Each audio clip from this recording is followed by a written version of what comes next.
안녕하십니까. 해운대 문화원에서 아는 만큼 보이는 그림 감상을 강의하는 김경희입니다. 그림을 넓고 깊게 보는 방법 중에서 제3강은 메멘토 모리, 죽음을 기억하라라고 하는 라틴어 메멘토 모리를 시작하도록 하겠습니다.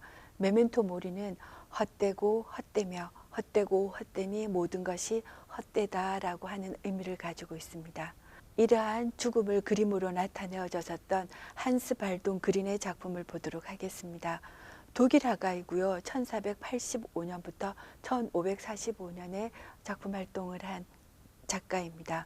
작품을 한번 보도록 하시죠. 작품 속에는 아름다운 여인이 중앙에 서 있고요. 그리고 발 아래로는 천사와 같은 어린 아이가 있습니다. 이 여인은 거울을 바라보고 있고 나의 미모가 너무 예뻐서 스스로도 이 미모에 반한 것처럼 보이는 붉은 복사꽃과 같은 뺨을 하고요. 뭔가 아름다운 머릿결을 만지는 여인을 만날 수가 있습니다. 그리고 그 뒤에 있는 죽음을 몰고 오는 해골을 보도록 하겠습니다. 모래시계를 손에 들고 있고요. 이 여인에게 다가가고 있습니다. 옆에 있는 남성은 이 죽음을 손으로 저지하고 있죠. 지금은 아니라고 얘기를 하는 것 같습니다. 그렇지만 저희는 어떤가요? 이렇게 아름다운 여인도 죽음이라고 하는 것이 언제 다가올지 모른다라고 하는 것, 이러한 것이 한수발동 그림 작품 속에서는 고스란히 나타나 있습니다. 죽음과 소녀라고 하는 또 다른 작품을 보도록 하겠습니다. 1518년에서 1520년에 그려져 있는 작품이고요. 여인의 목을 죽음이 뒤에서 입맞춤을 하듯이 서 있는 작품을 모사하고 있습니다. 여인은 이 죽음이 두려운지 기겁을 한 얼굴 표정을 하고 달아나려고 하지만 죽음은 이 여인의 몸을 꼭 잡고 놓아주려고 하지 않아요. 1510년에서 1515년에 그려져 있는 죽음과 소녀의 작품을 보도록 하겠습니다. 뒷짐을 하고 있는 소녀의 손에는 사과가 들려져 있고요.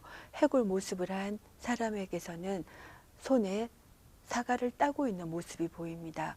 저희는 선악과를 땀으로 인해서 죽음을 가까이 둘 수밖에 없는, 죽음과 삶은 공존할 수밖에 없다는 그러한 것을 이 작품 속에서는 암시를 하고 있습니다.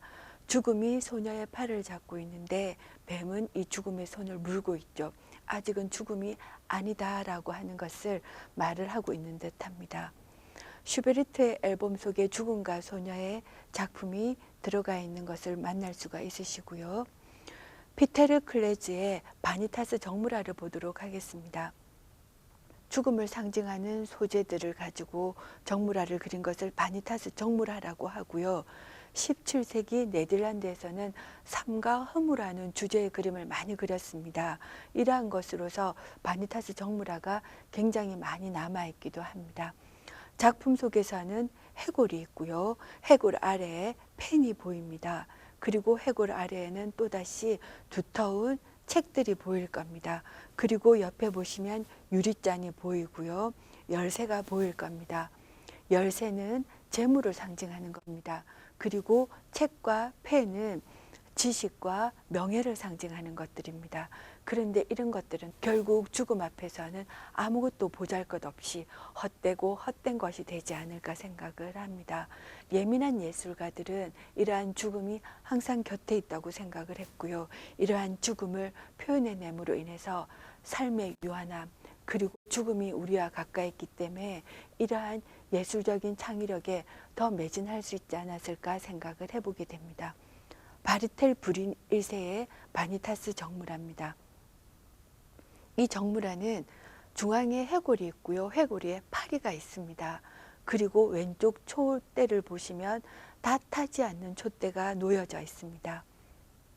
이 다 타지 않는 촛불이 의미하는 것은 아마도 삶을 다 살아내지 못한 젊은 청춘이 세상을 떠난 것이 아닐까 하는 것을 의미하고 있고요. 해골 위에 있는 파리는 얼마나 많은 것들이 허무한가. 우리 머리 위에 파리가 앉아 있음에도 우리는 어쩔 수 없는 상황을 보여주고 있습니다. 오른쪽에는 핀으로 글이 적혀 있어요. 모든 것이 죽음과 더불어 섞어지고 죽음은 사물의 마지막 경계선이다 라고 해서 죽음과 삶이 하나의 종이짝처럼 가까운 곳에 있음을 예술가에 의해서 표현되어지고 있습니다. 에드바르 뭉크의 작품입니다. 에드바르 뭉크 하면 생각나는 것이 우선 절규가 생각날 겁니다. 이러한 절규를 보면 도대체 어떤 감정으로 뭉크가 이러한 그림을 그렸을까 의아심이 들 겁니다. 그림이 아름답고 보기 좋다기보다는 그 그림을 보고 있으면 마치 우리가 절규하는 듯한 느낌을 갖게 되는 것이 뭉크의 절규가 아닐까 생각합니다. 에드바르 뭉크의 엄마의 죽음이라고 하는 작품입니다. 뒤에 하얀 침대 위에 엄마가 죽어 있는 모습이고요. 그리고 길을 막고 있는 어린아이를 만날 수가 있습니다. 뭉크는 어린 날 엄마를 잃게 됩니다. 엄마가 병으로 잃게 되는데 의사였던 아버지는 엄마를 살려내지를 못해요. 그래서 에드바르 뭉크는 아빠에 대한 적개심을 가지게 됩니다. 이러한 엄마의 죽음 이후로 엄마처럼 보살폈던 누나 또한 죽게 되고요. 그리고 남동생 또한 죽게 됩니다. 질병, 감기, 죽음은 내 인생을 따라다니며 나의 침대 위를 떠도는 악령이었다라고 뭉크는 이야기를 하고 있습니다. 이 작품은 굉장히 많이 익숙한 작품일 거라고 생각이 됩니다. 조르주 드라투르에 참여하는 막달라 마리아라고 하는 작품입니다. 이 작품은 시리즈 작품이죠. 그리고 저희가 눈여겨볼 게 소재들을 좀 눈여겨볼 필요가 있습니다. 어깨를 내리고 있는 막달라 마리아의 모습이 보이고요. 그리고 무릎 위에는 해골이 얹혀져 있습니다. 촛불과 책이 보이실 겁니다. 자세히 보면 이 촛불은 활활 타고 있고요. 그리고 책은 덮여져 있습니다. 이것을 응시하는 마리아 막달라를 보실 수가 있는데 죽음은 우리 책 속에 있는 지혜와 명예는 결국 죽고 나면 해골로밖에 남을 수 없다는 것. 삶과 죽음은 항상 우리 곁에 있다고 하는 조르주 드라투르에 참여하는 막달라 마리아라고 하는 작품입니다. 이 시리즈 중에서는 제가 여인의 옷을 잘 살펴보라고 말씀드렸는데 옷을 어깨로 내려 있는 것이 있고요. 또 이 작품은 옷을 단정히 입고 있는 것이 있습니다. 네 개의 작품을 비교해 보면 그 차이점을 알 수 있을 겁니다. 위의 두 작품과 아래의 두 작품은 이제 조금 더 죽음이라고 하는 것, 참회를 하고 난 이후에 막달라 마리아를 표현하고 있고요. 그 앞에 있는 거울이 놓여져 있는 것은 내면을 조금 더 성찰해 나가고 있는 막달라 마리아를 표현하고 있습니다. 진주 목걸이가 보이시죠? 이 진주 목걸이는 이러한 것들이 얼마나 허무한 것인가를 보여주는 소재를 표현하고 있는 작품입니다. 저희가 잘 아는 자코메티의 작품을 보도록 하겠습니다.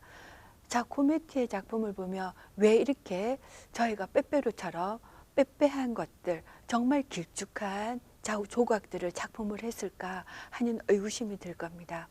이러한 베이스에는 자코메티는 죽음이라고 하는 것이 항상 곁에 있었습니다.